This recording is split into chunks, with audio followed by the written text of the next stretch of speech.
ফরিদপুরের সালথায় আধিপত্য বিস্তারকে কেন্দ্র করে দুপক্ষের সংঘর্ষে অন্তত শতাধিক আহত হওয়ার খবর পাওয়া গেছে। স্থানীয়রা জানিয়েছে, বালিয়া এবং আরুয়াকান্দি গ্রামের দুই গ্রুপের বিরোধের জেরে দেশীয় অস্ত্রশস্ত্র নিয়ে সংঘর্ষে জড়িয়ে পড়ে তারা।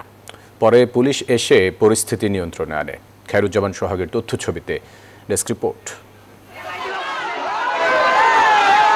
প্রথম দেখায় মনে হতে পারে মধ্যযুগীয় কোনো যুদ্ধক্ষেত্রের দৃশ্য এটি, যেখানে ঢাল তলোয়ার ও লাঠিসোঁটা নিয়ে প্রতিপক্ষকে আক্রমণের জন্য প্রস্তুত সবাই।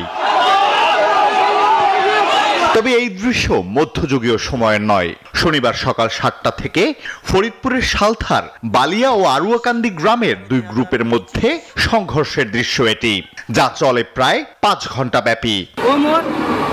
তারপরে আমাকে লোকজন বাজারে দুজনে পাইছে, মারছে, এই নিয়ে এলো লাগছে হলো যে ওমর মুসলিমের মারছে হলো সালতাতে স্টাইনে একটু না বেবে চলো ওভারকে চলো, পরে আমাকে লোকজন ঠাই দিয়েছে নুন মারতে পার, পর হলো ওরা 2টা রাত্রে গুছাগুছি করে ডাল সরকি আজকে সকালবেলা হামলা দিয়েছে।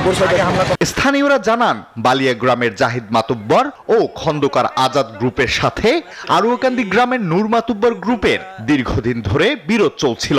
এরই জেরে দুই গ্রুপের সমর্থকরা দেশীয় অস্ত্রশস্ত্র নিয়ে দফায় দফায় সংঘর্ষে জড়িয়ে পড়ে, আর এতেই আহত হন অন্তত শতাধিক। এ সময় উভয় পক্ষের 15টি বসতঘর ভাঙচুর করা হয়।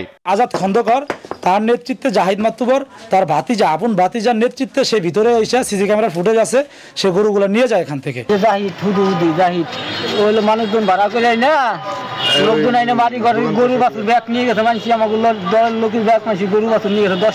আমরা গেছি অনেক কাজ করি, আমরা গেছি পরে খারাইছি, পরে আমাকে ইট শুরু হয়ে গেছে। খবর পেয়ে পুলিশ ঘটনাস্থলে এসে পরিস্থিতি নিয়ন্ত্রণে আনেন। গ্রাম দুটিতে অতিরিক্ত পুলিশ মোতায়েন করা হয়েছে বলে জানিয়েছে পুলিশ।